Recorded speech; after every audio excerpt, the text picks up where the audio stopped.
You're listening to Death of the Reader. Flex and Herds here with you, back once again with Sherlock in Shanghai by Cheng Xiaoqing, translated by Timothy C Wong.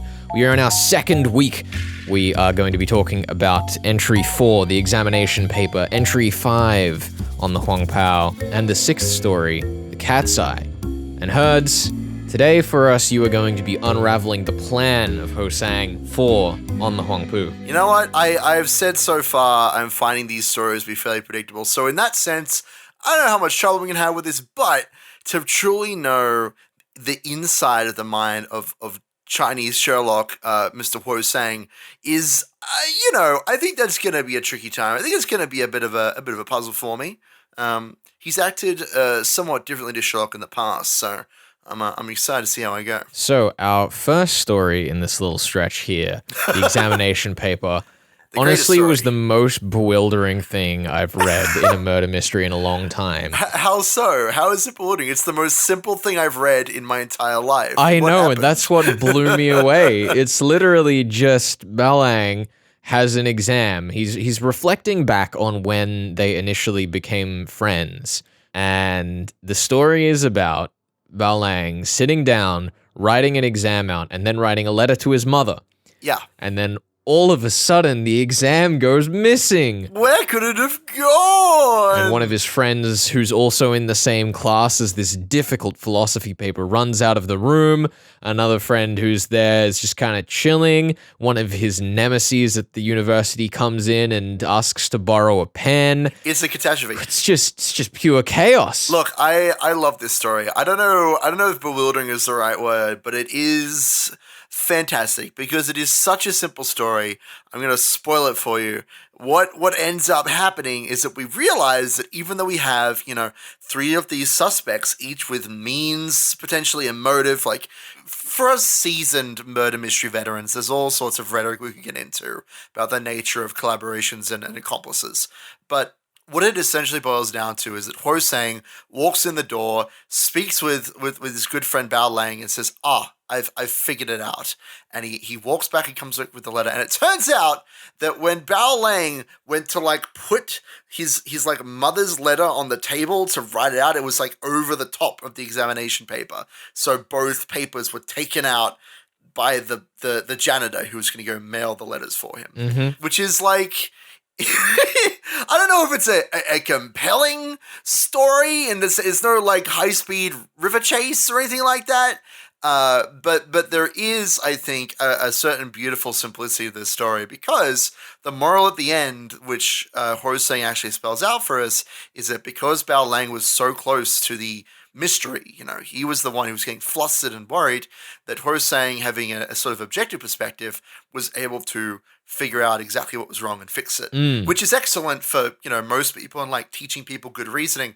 And also, I think, justifies Bao Lang on a character level. It justifies why he hangs around with Hosang because, you need a detective to figure things out when the people who are too close to mystery don't see the obvious, or I should say the less obvious but simple explanation. Yeah. It's really interesting because I think that in many ways this story is deconstructive of so many elements of standard murder mysteries, be it the old don't attribute to malice what you can attribute to stupidity, be it just analogous to kind of the whimsy of overcomplicated things in detective stories in the first place. There's For sure. a bunch of layers that you can unpack on how deep this story could be going onto the murder mystery genre. But really, it's just a silly, farcical little thing about someone losing a letter. Yeah. And I love it. Yeah, that's why I think it works so well. It's only, I think, 4 pages long in the copy that I'm working from.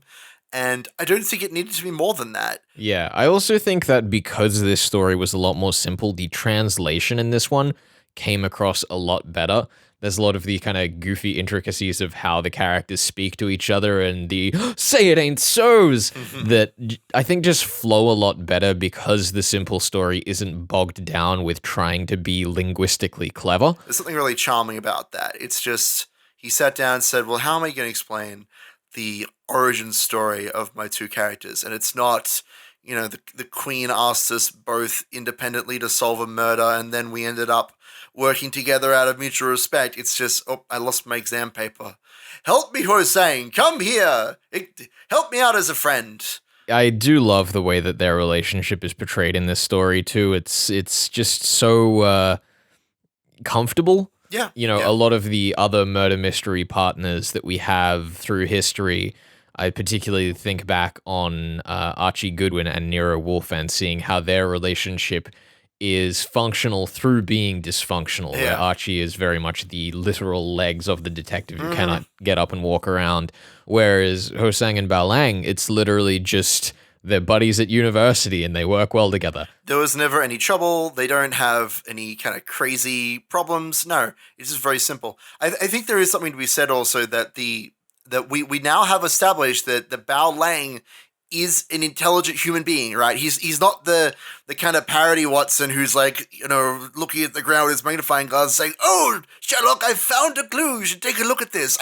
By Jove, I think it is a clue." Like, there's none of that nonsense. Yeah. It's just, I write philosophy papers. I am an intelligent human being. We see there's much less of a gap between these characters. I think that, though, there is a difference here that is exemplified in the third story, actually, that we're going to be chatting about this week, Cat's Eye, in which Hosang and Bao Lang, they pledge to protect a small gem. They're defending it from the South China Swallow, who is kind of a Robin Hood type.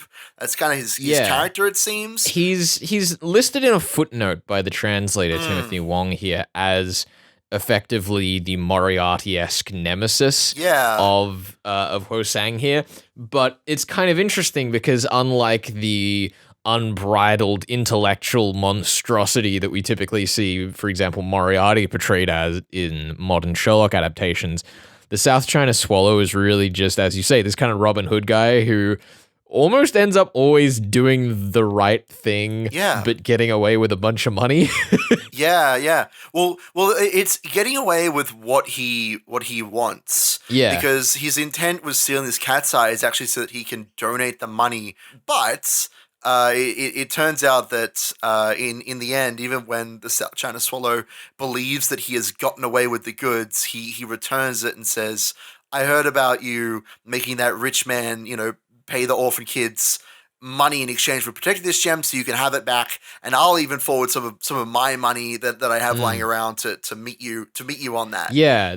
And then Hosang says, "Well, that wasn't my intent to help this other rich man out. I wanted to punish him." So it's this whole debacle. Yeah, there's also this weird moment in on the Huangpu that I'm excited to get to. Oh boy, because he doesn't have a huge role in the story, but he just kind of swoops in at the end, and you're like, what? Where did that come from? Oh my goodness. It's very interesting looking at it compared to particularly Van Dyne's rules, and I know we love trashing Van Dyne around here. But, Van Dyne's rules were very much about having the criminal of a murder mystery be this great intellectual equal to the detective so that you can have this great contest that the reader can participate in. And to some extent, he's broken that because a lot of the crimes and criminals in this aren't particularly well thought out or criminal mastermindy, but at the same time, they do actually kind of equal Hosang. Yeah, Cheng Xiaoqing is putting Hosang constantly into situations where he is an equal in one way or another to his opponents, whether it be intellectually or physically. We'll obviously talk about on the Huangpu a little bit more in the second half of the show here, but he intellectually is rivaled by the South China Swallow, but physically in this story in particular is matched by the pirates that he's putting himself against. Yeah. So even though the characters here are not intellectually his equal, the danger and the force of arms that he's being put against is his equal. Anyhow, Herds, it's that time of the show where we have to talk about the puzzle we've set for you on the Huangpu. Mystery. This story, a child has been abducted. Another child, in fact, has been abducted. Indeed, by a group of pirates along the Yangtze River. Hosang has gone in with a plan to rescue this child while being unarmed, unaccompanied. Well, except for his trusty Bao Lang. Of course. We'll talk more about the actual story as we get into the beginning of next part, but just flat out on the table, what do you think the plan is and what do you think is going to happen? I think it's going to be one of those, is it MacGyver style solutions where like Prosang has brought various like items along with him.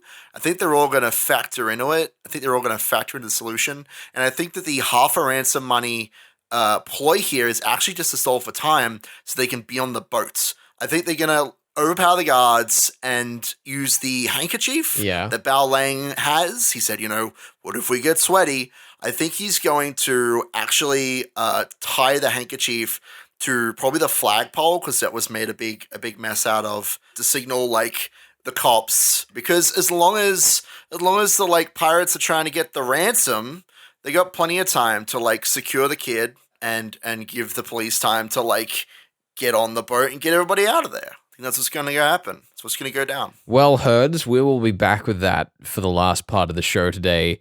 I'm excited to see what you think of the next part of this story, because it's an absolute riot. I'm ready.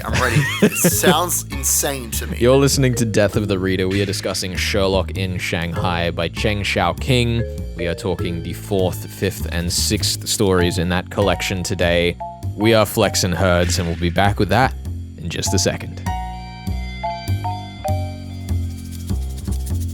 You're listening to Death of the Reader. Flex here with you. On the line right now, I am joined by Benjamin Stevenson, author of Either Side of Midnight. Benjamin, it is so good to have you on the show. Thanks for having me. It's one of these exciting things, because I think when we look at people like yourself who go both on the writing side and in the publishing houses, there's a really unique skill set, I think, that people like you have for understanding how the broader context of literature works. Yeah, I think I get, especially in the thriller genre, which I consider my specialty, both obviously because I write it and at work. I think it's a genre that's really defined by certain rules and certain systems that readers kind of anticipate will be in every book of that style. And so it's how you can either subvert them or adhere to the rules, because in some ways it's actually what they're looking for. So I don't think any author's really laid it down in a way that I could just say, oh, such and such has a great list. But I think that avid readers kind of pick up the same sensibilities of the rules. So it just kind of lies under everything, except for one rule that I have seen written down and that I always write down is don't kill the dog. That's the rule. Good advice. Good advice.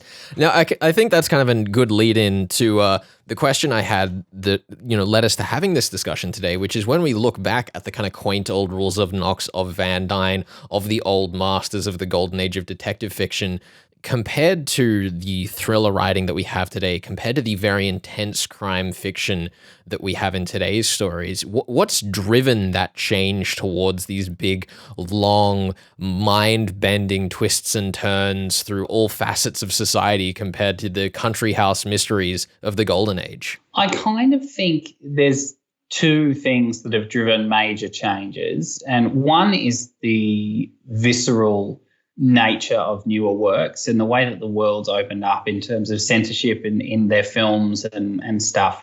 So certain crime and thriller novelists and films as well can be trying to top that certain element, so push the envelope by having a really, really sadistic serial killer or Hannibal, or so those kind of things I think take the opportunities of our changing interpretations of censorship and what's appropriate across literature and push it to certain extremes, whereas older mysteries are often quite quaint. Oh, he's got a letter opener in his back, does he? Now they can have multiple victims, higher body counts, really nasty bad guys, which also pushes the suspense element potentially up, because the element of danger can get quite a bit higher.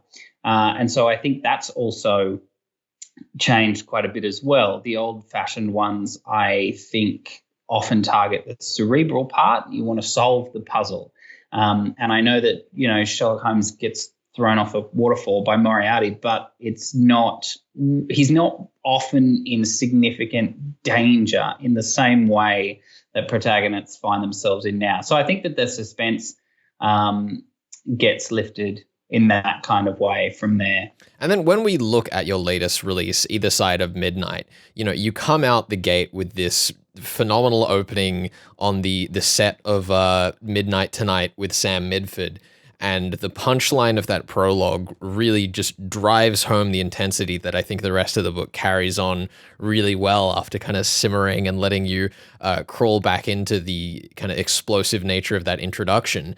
When it comes to delivering these huge, big set pieces, how do thriller stories and the stories you work with and write with try and keep that energy? What's the trick to, helping people visualize these big moments in a time where a lot of writers tend to be eschewing the adverb for not wasting words? To be perfectly honest, the way to make big scenes feel big is to write them small. I think that you really have to nail the characters inside that big scene, and then it doesn't matter where they are or what they're doing. They could be in a basement talking to each other, or they could be having a final showdown on top of a skyscraper, and it will still feel intense because you're with the characters in their shoes. So that's how I kind of see it. And then the other thing that really interested me reading through Either Side of Midnight was the way that it tackles with the modern world so directly, be it that the titular murder case of the story is broadcast on TV and getting through Jack opening the story behind bars, basically. I guess for me as a reader who tends to dwell in the golden age of detective fiction, because that's where this show has kept me for so long, what are the exciting things of getting to toy with these big concept, global, millions of people ideas? What's fun for you as a writer about being able to just blow that scale up, as you were saying? I think I like asking questions about the genre and trying to give something really unique to readers that may have read a lot of crime. So for me with this book, I was very interested in doing something more than who is the killer. And even though it follows the traditional structure of figuring out who the bad guy is, and then the bad guy is revealed in a hopefully surprising climax, and what it's really looking at is what is murder? Yeah. And how can certain things happen and why can they happen? But really, if we're looking at murder mysteries, my book is saying, yes, it is a murder mystery, but it's a murder mystery because I'm redefining murder itself, which I thought was a very challenging thing to take on. Yeah, I mean, I think particularly for writers like Cheng Xiaoqing and S.S. Van Dyne, who I guess, though it's not the formal term for them, I would call them kind of second generation Golden Age authors who are commenting on the works of other Golden Age authors, they tend to lean on that psychology in a similar way where you're looking at what is murder, looking at the how and the why done it rather than just the puzzle. And the other thing I wanted to ask before I let you go, Benjamin, is you have had an award-winning collection of stand-up shows from the Melbourne International Comedy Festival through Edinburgh Fringe.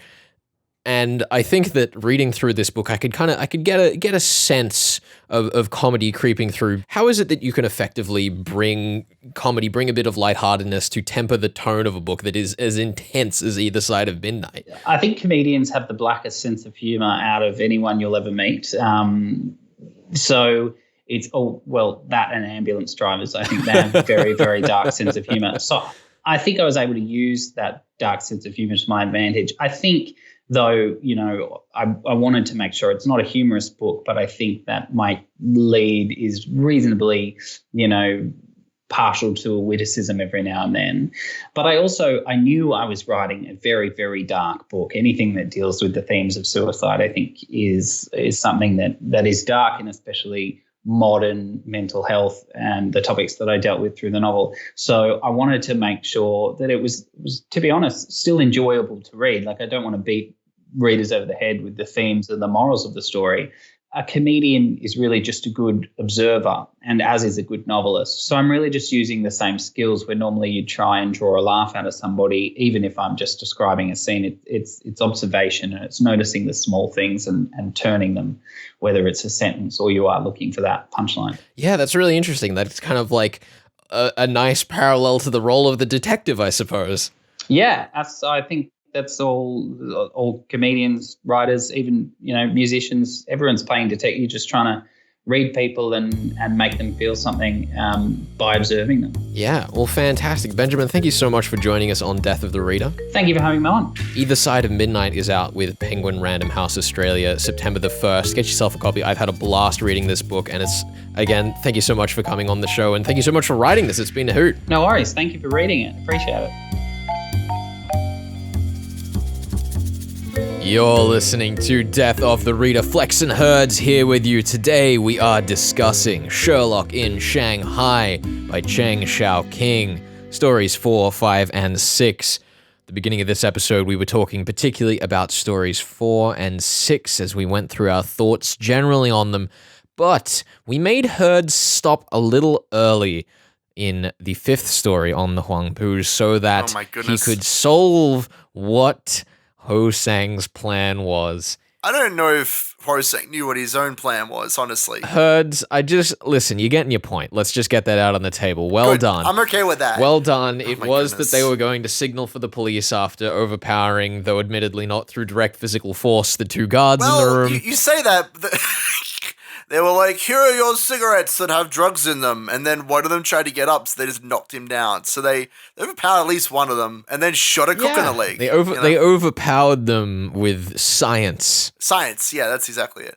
Look, I just want to say, loved it. I'm disappointed that they didn't literally tie the handkerchief from the flag post, pulling down the 5 blessings with the bat symbols on it and replacing it with a handkerchief. I think that would have been way cooler because it would have been like a white flag surrender. Nice bit of symbolism. I think that would. Look, I'm just saying, Cheng Xiaoqing, if you would like me to help you put more symbolism in your works, call me up. Let's have a conversation with an interpreter. A 3-way call. Let's do it. Now, the one thing that I do have to say about this story, Herds, is that it tries so hard to bait and switch you in every possible opportunity. It's like, yes, we've got the flag to summon the police. It's like, the police went home. They thought we hadn't succeeded. Yeah, what?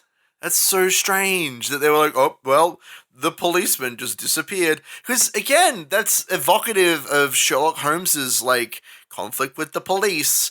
But usually, it's a conversation between the police and Sherlock, and then they disappear from each other, and the police show up at the end to take the credit. Yeah. Whereas in this one, we have the opposite, where we don't see them have a conversation with the police. Everything is just kind of implied, and then they just don't show up. Mm-hmm. What? It's also implied that Ho Sang just has the relationship with the police to summon entire platoons of them on his whim. He has that. Look, he's upgraded his rep high enough. He has special abilities now. He can just call in police whenever he wants. It's how it works. It's so weird. And it's very strange. It's a lot of fun as they go through all of these really dumb, tense moments of them going up in bad disguises to members of the crew. And they're just it's you, Hu Xing. And then 5 minutes later, it's oh my goodness, you're telling me that the man that was a foot shorter and had a northern accent wasn't Hu Xing, who is tall and from the south? I'm shocked. Yeah. Well, let's be clear. The exact phrase from Cookie the Cook, is "You were a secret agent all along." I feel like that has to be a translation issue. It's so dodgy. The word "secret agent" is it's very dodgy. I love it. Also, I love because about Lang. I'm gonna flash forward a little bit. He shoots a man in the throat and another man in the heart, basically on accident, and they kill a 9-year-old. We're gonna be generous here, a 9-year-old child on screen. Yes, and it's just fine. They kill a 9-year-old child on screen, and their reaction is, "Well, good thing it wasn't the child we were paid to rescue." Yes, here's the thing. That's the thing. Is that it's revealed? I slightly suspected this, but it's revealed that there is in fact 2 children on the boat, and there are 2 families who want to get their kid back. But the other family, their family head is a narcotics dealer. So it's okay if his kid gets killed, but it's not okay for the charitable old principal man, whatever he is. His child's fine. And they in the moment they try to play it off like a moment of genuine drama, And then they have that switcheroo where they're like, it was the narcotics dealer's child. I guess that's fine. Like, what? It's such a weird disconnect. Also, it's like the two children are kept in different locations, so one of them's on the boat and the other has to be, like, rowed across from elsewhere, and Bao Lang nearly shoots said other kid in the face, but only missing narrowly as he tries to shoot the guys in the rowboat escorting him. It's very strange. It's so chaotic and messy, and I don't understand what Cheng Xiaoqing is trying to do here. Yeah. Because the moral equivalence that he's trying to draw between, like, the family honor of a narcotics dealer as opposed to a wizened old businessman who's managed to make himself successful, it's so weird because I feel as though there is no distinction. I'm not sure whether narcotics means, like, toxic chemicals. We don't know. It's not clarified at all. Yeah, it's literally a one-word descriptor. And the only other mention is that he's wealthy, and that, you know, he'll be fine because he still has money. And it's like, well, the other guy clearly also had money because he was willing to pay all of this ransom for his kid to come back. There's no distinction drawn here, and I don't get it. The thing is, it's really just not a part of the moral part of the tale, is the thing. Like, in my mind, he's justifying one child's death because they were from a narcotics selling family, but even that we don't really know much about, so I'm not confident in that assertion. Yeah. But the actual moral, because he has what he's saying actually tell us the moral every time. I know that you'll never change your impatient ways, and this is to do with his Bao Lang jumping to conclusions. It's kind of similar to the examination paper story, in that, you know, he thought that the child that died was the one they come to get, so he was really sad. Even though, obviously, you should be sad whenever somebody's child dies, but yeah, in this case. And, like, Bao Lang not necessarily trusting Ho Sang to have a gun or, like, have a plan. Like, these are all things that Ho Sang says, trust me, like, it'll all work itself out. And Bao Lang is like, I don't know if it will. And so the lesson is to, like, trust in people and, like, not be so impatient to see immediate results, right? Yeah. That's kind of the lesson that's being told. The other lesson is a bit of a looser one, just about the South China Swallow. It's kind of the same, again, as the Odd Tenants, where, like, even though his methods aren't great and we don't necessarily trust the South China Swallow, we know that he's a respectable person. He's a respectable adversary, right? But the methods that he uses are not as like, honorable, I guess, as what we're saying. Being the first story that the South China Swallow was introduced in, I was fully expecting that it was going to end up that, you know, the kid gets shot and then the South China Swallow walks onto the scene and it's like, now you won't get your reward, you petty Bao Lang.